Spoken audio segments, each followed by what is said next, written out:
जय हिंद दोस्तों, आप सभी को जे ऑनलाइन शिक्षा में स्वागत है। आज हम सब फिर से उपस्थित हुए हैं क्लास 9th क्लास के पहला चैप्टर प्रश्नावली 1.5 को लेकर।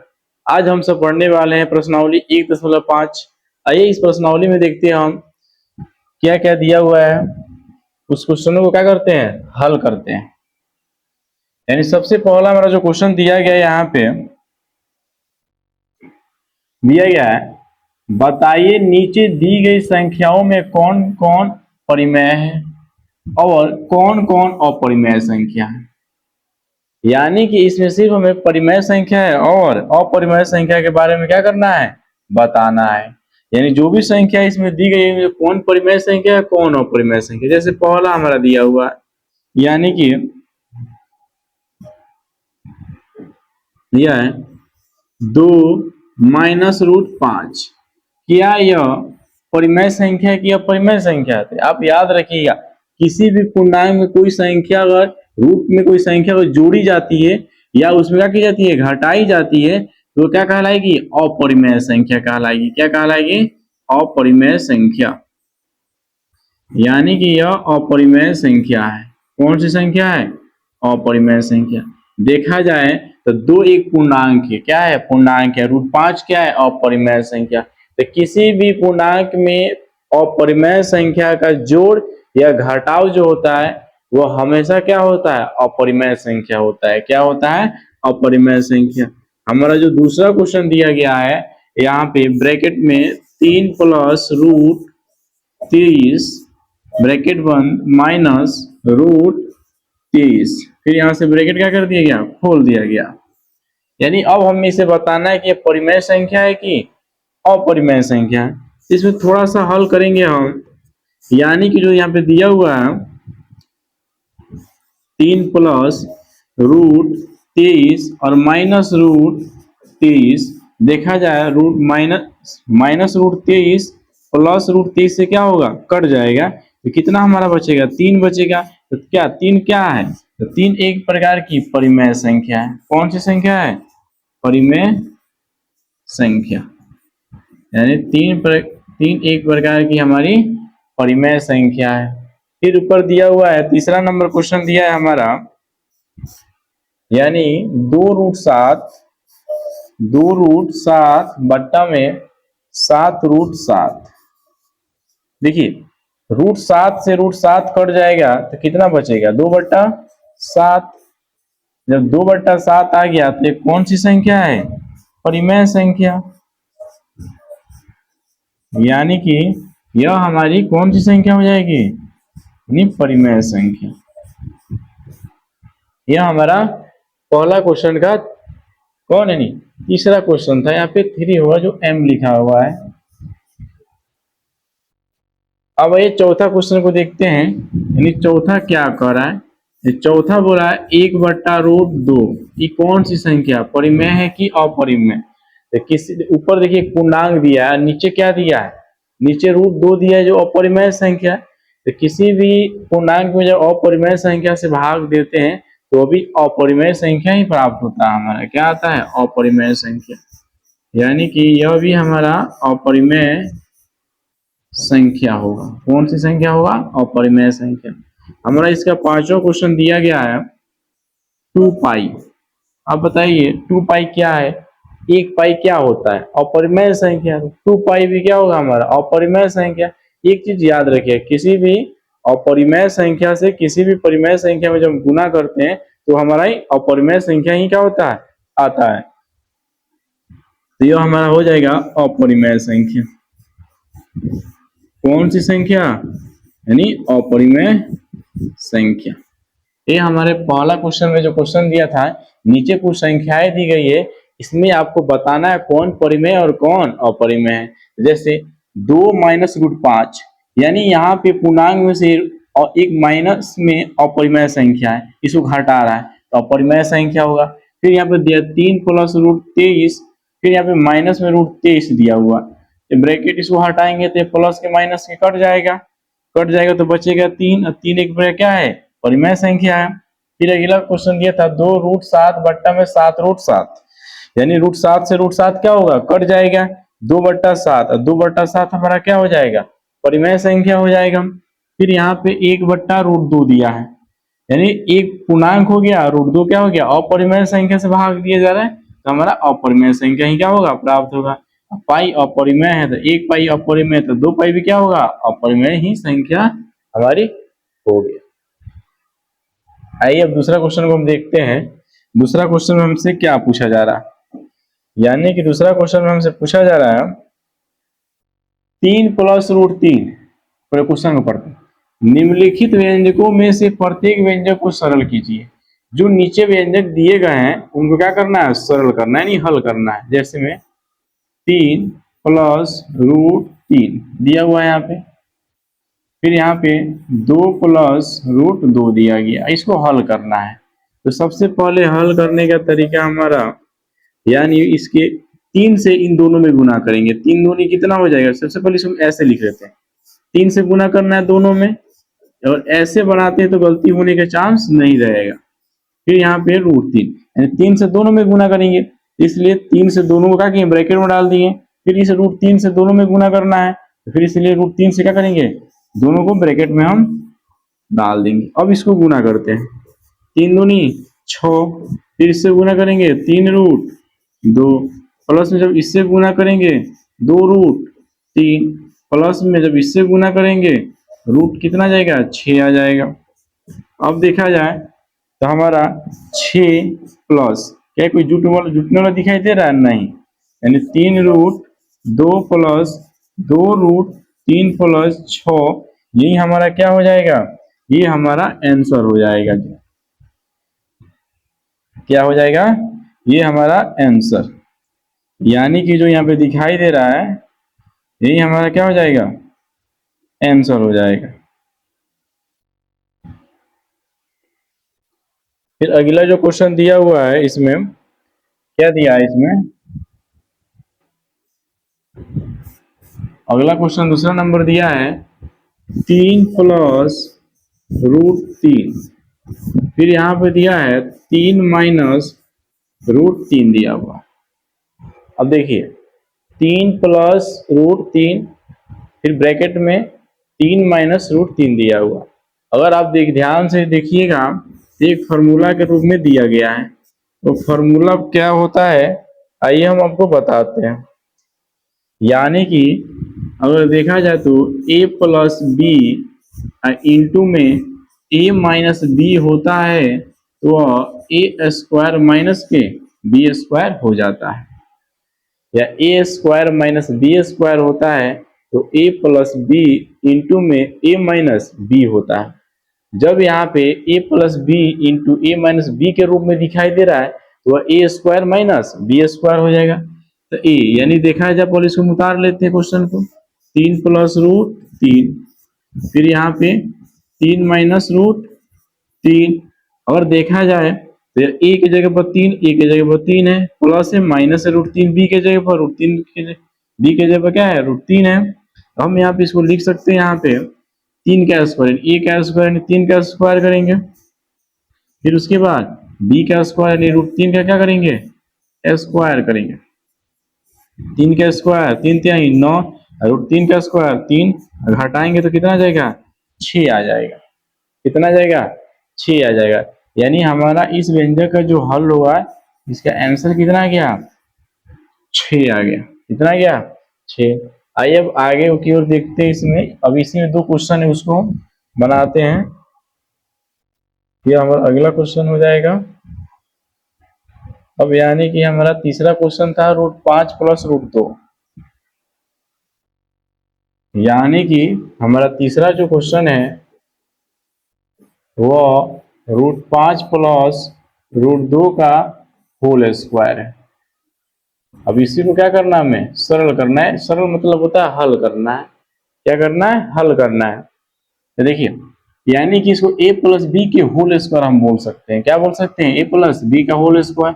तो हल में सबसे पहले जो क्वेश्चन दिया गया रहता है उसको उतार लेते हैं यहाँ पे।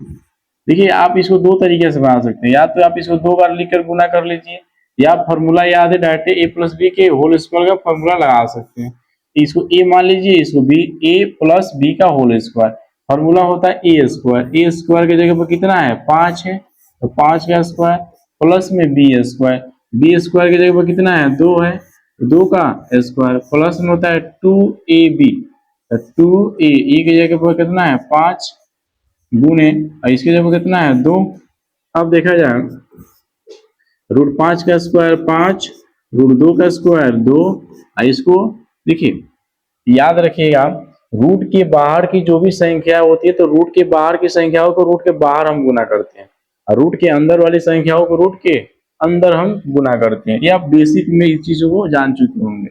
यानी कि यहाँ पे 2, अब इसमें रूट के इसके आगे 1 था, 1 में 2 से गुना 2 हो गया, 5 में 2 से गुना करेंगे कितना हो जाएगा रूट 10।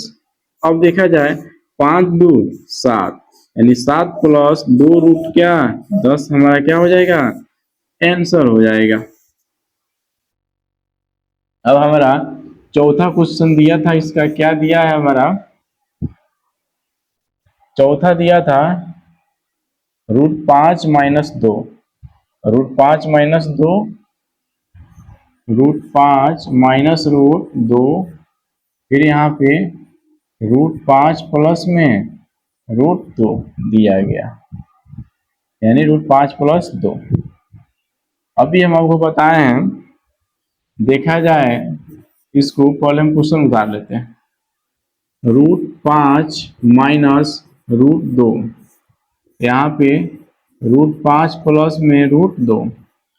अभी हम आपको बताएं यहाँ पे देखा जाए a माइनस बी इंटू में a प्लस बी, फॉर्मूला होता है a plus b into a minus b का a square minus b square होता है। बस कुछ नहीं करेंगे यहाँ पे, यानी a square minus b square, root 5 का स्क्वायर माइनस रूट 2 का स्क्वायर कर देंगे। रूट 5 का स्क्वायर करेंगे तो 5 माइनस रूट 2 का स्क्वायर करेंगे तो 2, घटाएंगे तो कितना जाएगा 3, यानी कि हमारा आंसर कितना हो जाएगा 3 हो जाएगा जी। ये हमारा दूसरा क्वेश्चन में जो 4 क्वेश्चन दिए गए थे इनको सरल करना था, यानी हल करना था, तो ये हमारा इनका क्या हो गया हल हो गया। अब हम अगला क्वेश्चन देखते हैं कि अगला क्वेश्चन क्या दिया गया है, जो बहुत मजेदार क्वेश्चन दिया गया। यहाँ पे आपको याद होगा कि पाई को एक वृत्त की परिधि मान लीजिए सी, यानी परिधि बोला है, आपको याद होगा कि पाई को एक वृत्त की परिधि मान लीजिए सी और उसके व्यास मान लीजिए डी। व्यास का मान लीजिए, किसी वृत्त की परिधि को परिधि मान लीजिए सी और उसका व्यास मान लीजिए डी के अनुपात से परिभाषित किया जाता है, यानी इसको दर्शाया जाता है, दिखाया जाता है, बताया जाता है, या इसी लाइन को अर्थात या पाई बराबर सी बटा कितना दिया है डी है, यह इस तथ्य को अंत विरोध करता हुआ प्रतीत होता है कि अपरिमेय है। यही इसका क्या है अंत विरोध करता है। अंत विरोध मतलब क्या होता है, यानी इसका इस चीज को जो बोला गया इस बातों को विरोध कर रहा है। क्या कर रहा है विरोध, अंत विरोध कर रहा है जी। फिर बोला है हमें इस अंत विरोध का आप निराकरण आप किस प्रकार करेंगे, यानी इसको हम कैसे देखेंगे, कैसे पता चलेगा कि अंत विरोध कर रहा है कि नहीं कर रहा। आइए इसको हम देखते हैं। सबसे पहले हमें दिया है, यानी दिया है पाई, पाई बराबर क्या दिया है सी बाई डी दिया, जो सी एक प्रकार क्या है परिधि है, क्या है परिधि है, डी क्या है व्यास है, क्या है व्यास है, यानी कि पाई बराबर सी बाई डी। अंत विरोध का मतलब यही हुआ यहाँ पे, अब देखिएगा ध्यान से, पाई एक क्या है अपरिमेय संख्या, क्या है अपरिमेय संख्या, बराबर में सी बाई जो डी दिखाई दे रहा है, ये आपको क्या दिखाई दे रहा है सी बाई जो डी दिखाई दे रहा है वो आपको दिखाई दे रहा है परिमेय संख्या के रूप। सही बात है, अपरिमेय संख्या बराबर कैसे हो सकता है, ये तो हमें क्या करना अंत विरोध बताना है। यानी कि देखिए हम क्या बोल सकते हैं इसमें, पाई बराबर सी बाई क्या दिया है डी दिया है, यानी कि यह कोई अंत विरोध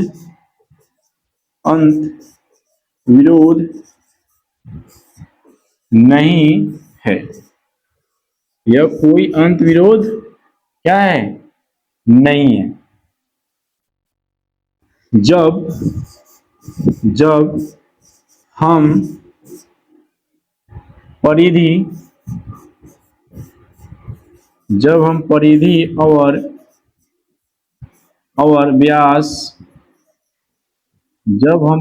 और व्यास का मान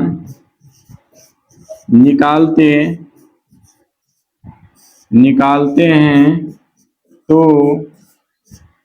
वह सन्निकटतम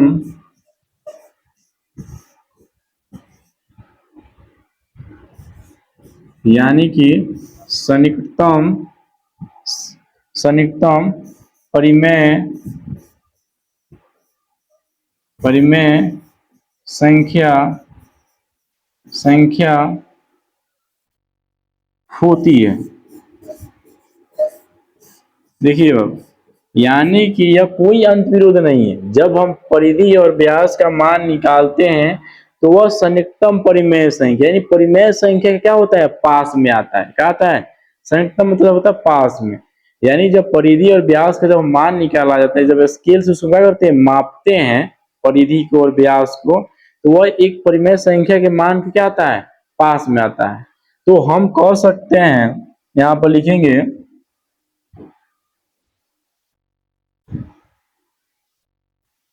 यहाँ पे, तो हम कह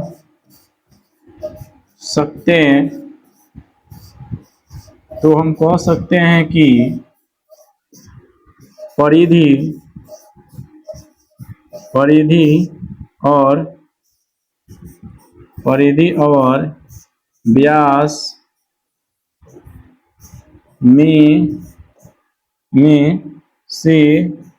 परिधि और व्यास में से कोई एक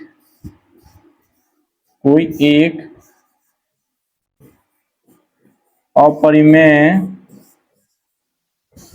संख्या है। देखिए, यानी हमें यही पूछा है पाई बराबर c/d, यानी पाई एक अपरिमेय संख्या, c/d क्या दिखाई देता है? परिमेय संख्या। जब हम c और d का जब स्केल से क्या करते हैं? मापते हैं, किसी वृत्त की परिधि निकालते हैं या व्यास को मापते हैं, तो वह परिमेय संख्या के सन्निकटतम यानी पास का मान होता है। कहाँ का मान होता है? पास का मान होता है।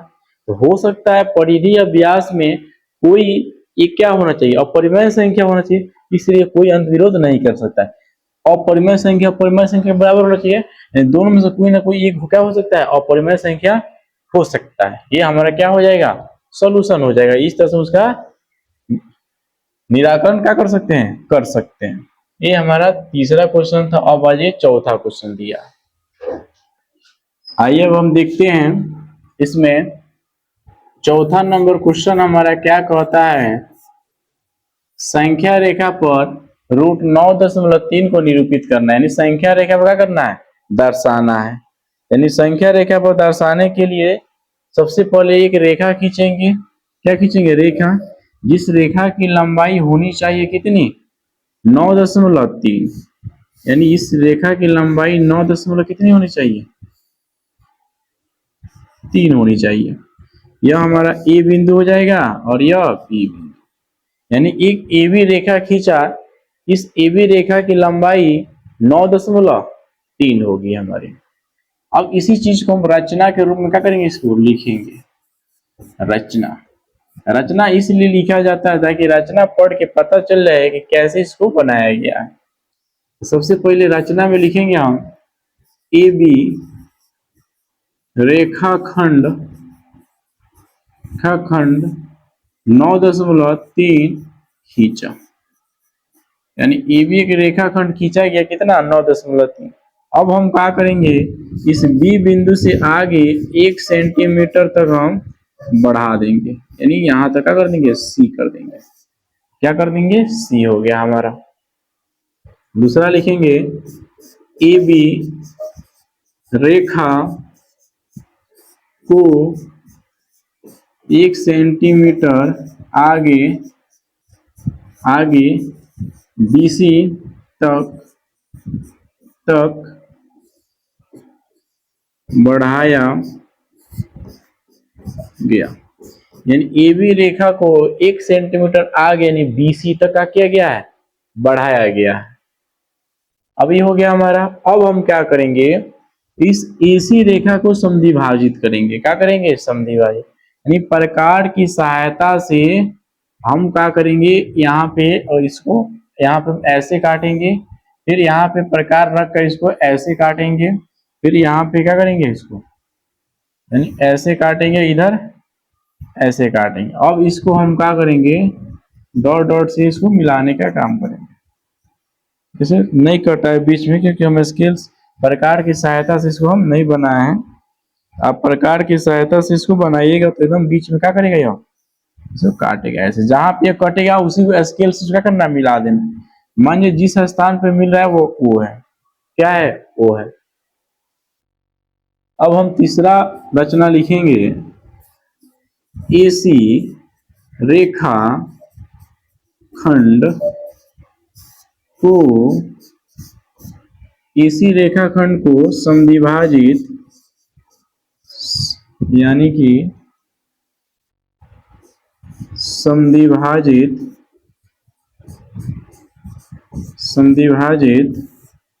O बिंदु पर करता है। यानी AC रेखाखंड को समद्विभाजित, जब AC रेखाखंड को हम समद्विभाजित किए तो O बिंदु पर क्या करता है, वो करता है।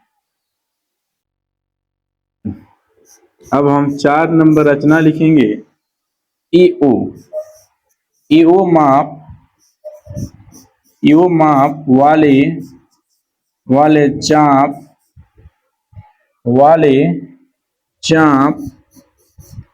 EO माप वाले चाप AC खींचा। क्या खींचा, AC। यानी हम इसको समद्विभाजित करके प्रकार की सहायता से यहां से इसे लेकर हम इसको क्या करेंगे, ऐसे मिलाने का काम करेंगे। सी बिंदु को क्या करेंगे, मिलाने के नहीं, एक अर्धवृत्त बनाएंगे। क्या बनाएंगे, अर्धवृत्त बनाएंगे यहाँ।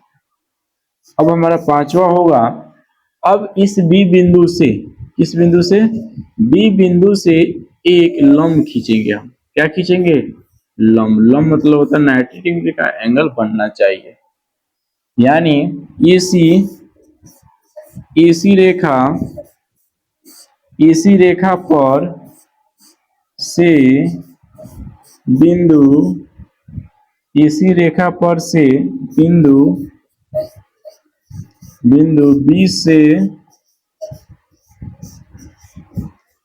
B से लंब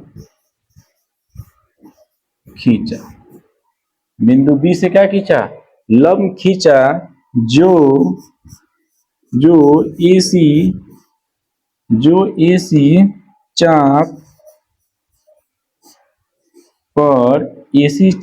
पर B पर मिलती है। यानी कि AC चाप, हम इसी को चाप बोलते हैं। क्या बोलते हैं, इसी को चाप। यानी जिस AC चाप पर जिस बिंदु को मिला उसको D बोलते हैं। अब क्या करेंगे हम, जो है एक बिंदु है जो समद्विभाजित के, इसको मिला देंगे यहाँ तक। क्या करेंगे, मिला देंगे अभी। यानी कि जो OD की लंबाई होगी ना, जो OD की लंबाई होगी वही हमरा √9.3 की क्या होगी, लंबाई होगी। अब यहाँ पर लिखेंगे हम 6ठा नंबर रचना, यानी BD, हाँ B है, सॉरी यहाँ पे क्या है, B है, तो BD यानी BD, या इसको एक और बोल सकते हैं। जैसे यहाँ पे मान जाइए, जब इसको हम आगे की तरफ बढ़ाएंगे, कहीं संख्या रेखा पर निरूपित करना है, तो हमारा तो रेखा ये कहा आएगा, क्या कहा जाएगा, संख्या रेखा। यानी यहां से लेके यहाँ पे हम यहां से यहाँ प्रकार से चाप रख इसको ऐसे पारेंगे, ऐसे। तो जिस स्थान पे काटेगा ना यही हमारा क्या हो जाएगा, √9.3 हो जाएगा। क्या हो जाएगा, √9.3। और जिस बिंदु पर काट रहा हम इसको एम मान लेते हैं। क्या मान लेते हैं, एम। तो वहीं बी डी हम इसको बोल सकते हैं बी डी या बी एम, बी डी या बी एम, ये ना, बी डी या बी एम, बी डी, हाँ बी डी या बी एम रेखा, रेखा √9.3 की माप की है। यानी बी डी या बी एम रेखा √9.3 की माप की है। यानी जो है बी एम यहां से लेके यहां तक की दूरी और यहां से लेके यहां तक की जो दूरी होगा ना वही √9.3 की क्या होगी, माप की दूरी होगी। तो इस संख्या रेखा पर देखा जाए तो मान लीजिए यहाँ से हम शुरुआत करते तो यहीं पे क्या होगा, हमारा संख्या रेखा पे क्या करेगा, काटता हुआ दिखाई देगा। ये हो गया हमारा 4 नंबर क्वेश्चन। आइए आगे देखते हैं 5 नंबर। यानी 5वां क्वेश्चन दिया है निम्नलिखित के हरों का परिमेयकरण कीजिए। यानी कि इसमें 4 क्वेश्चन दिए गए हैं, इन चारों क्वेश्चन में पूछा गया है हर परिमेयकरण करना है। क्या करना है, हर परिमेयकरण। सबसे पहले आप समझ लीजिए कि हर परिमेयकरण करते क्यों हैं। तो हर परिमेयकरण देखिए हम ऊपर वाला को अंश बोलते हैं, नीचे वाला को हर बोलते हैं। तो हर परिमेयकरण इसलिए करते हैं ताकि हर से रूट हटा दे। क्या कर दे, हटा दे। हर से रूट हटाने के लिए हम हर परिमेयकरण करते हैं। क्या करते हैं, हर परिमेयकरण, ताकि हर से हमारा क्या हो जाए, रूट हट जाए। तो देखिए जब रूट हर से हटाना होगा, जैसे 1 बटा क्या है, √7 है, हम इस √7 को हटाना चाहते हैं। क्या चाहते हैं, √7 को हटाना चाहते हैं। तो जो हर में दिया रहेगा उसी हर से क्या करेंगे, हम इसमें ऊपर नीचे गुना करेंगे। फिर पूछिएगा क्यों गुना कीजिएगा, तो देखिएगा हम ऊपर नीचे क्या कर दें, गुना कर दिए। अगर √7 से √7 कटेगा कितना हो जाएगा, 1 हो जाएगा, कोई मान में चेंजिंग नहीं होगा। लेकिन हम √7 से ही गुना क्यों किए हैं, ताकि √7 में √7 से ही गुना करेंगे तो कितना होगा, √49 होगा। और √49 का मान कितना निकल गएगा, 7 निकल गया। तो रूट से बाहर हो गया हमारा, हो गया कि नहीं हो गया। इसलिए जो भी हर में दिया जाए, जो भी हर में दिया जाए उसी से हम क्या कर देते हैं, गुना कर देते हैं। ऊपर और नीचे उसमें हम गुना कर देते हैं। अब गुना करेंगे इसमें तो यह हो जाएगा √7 बट्टा में √49।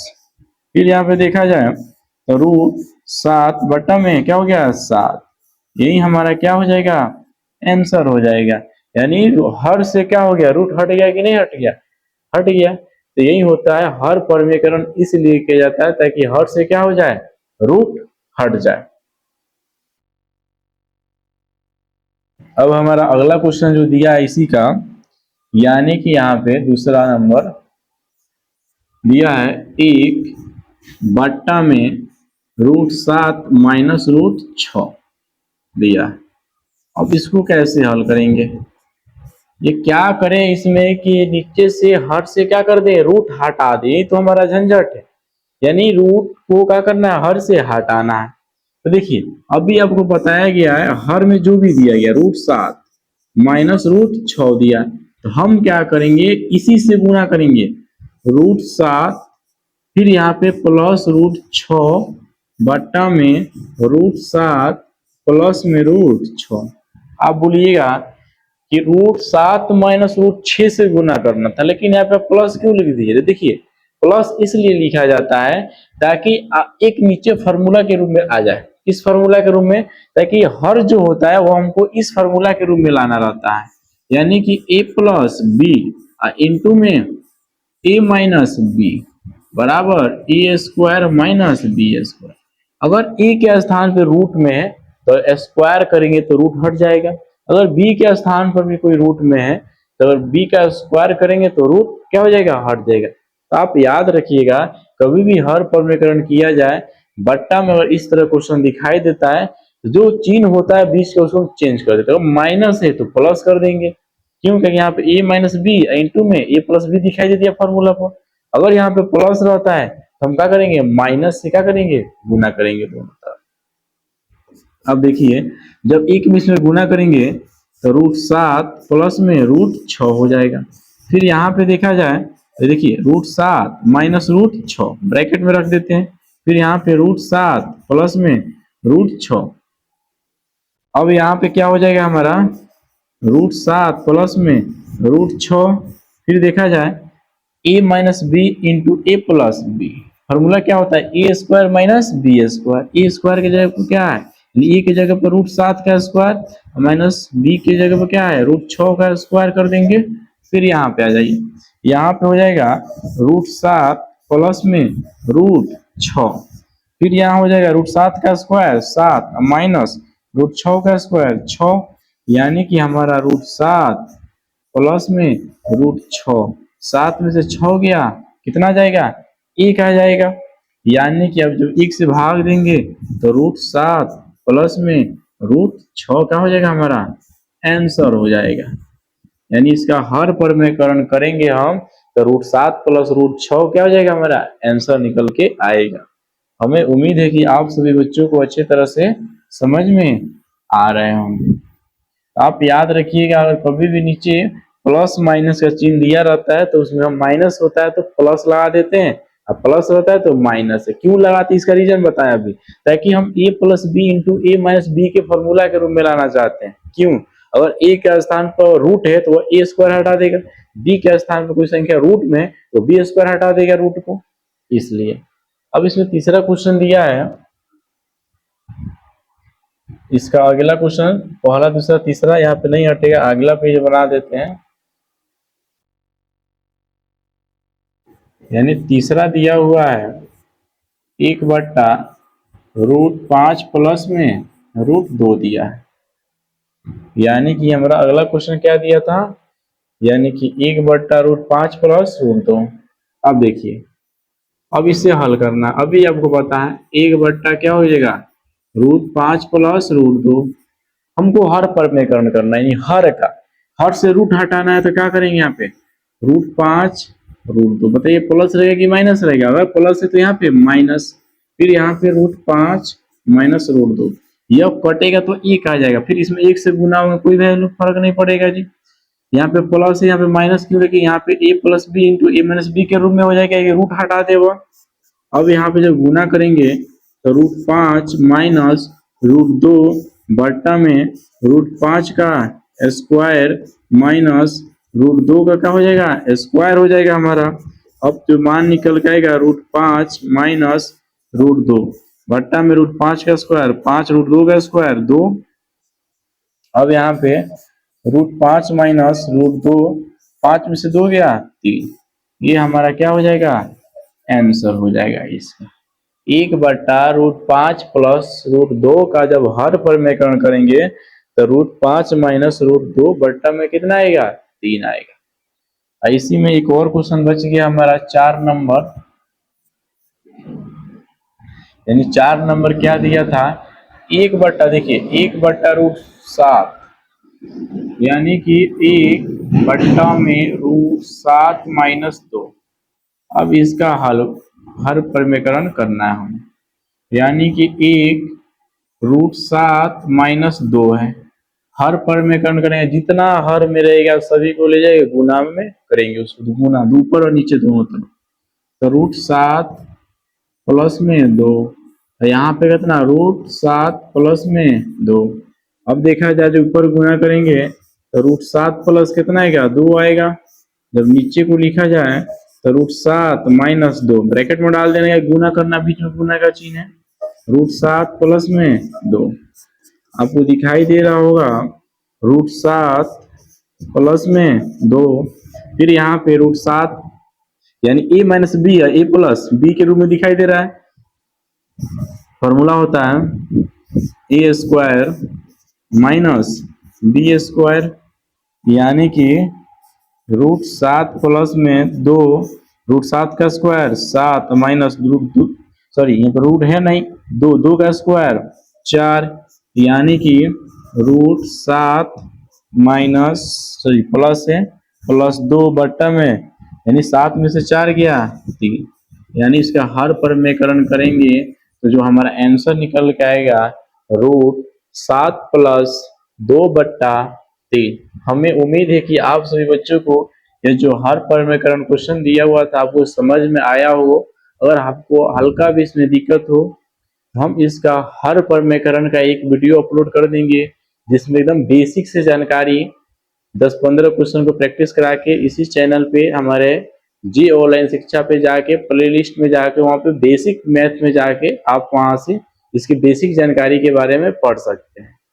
ये हमारा प्रश्नावली 1 क्या है 5। फिर देखते हैं यानी कि इसके बाद 1.6 आ जाता है तो रहने देते हैं यहीं तक।